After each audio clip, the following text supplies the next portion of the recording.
শরীয়তপুরে বাংলাদেশ খেলাফত মজলিস শরীয়তপুর সদর উপজেলা শাখার উদ্যোগে মাহে রমজানের তাৎপর্য শীর্ষক আলোচনা সভা ও ইফতার মাহফিল অনুষ্ঠিত হয়েছে। বৃহস্পতিবার 5 মার্চ বিকালে শরীয়তপুর পৌরসভা অডিটোরিয়ামে ইফতার ও দোয়া মাহফিল অনুষ্ঠিত হয়।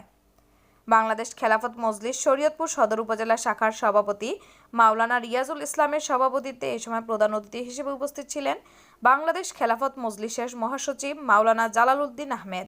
বিশেষ অতিথি হিসেবে উপস্থিত ছিলেন বাংলাদেশ খেলাফত মজলিস শরীয়তপুর জেলা শাখার সভাপতি মাওলানা সাব্বির আহমেদ ওসমানী, সহসভাপতি আব্দুল্লাহ আল মাহমুদ, সাধারণ সম্পাদক মোহাম্মদ দবির হোসেন শেখ।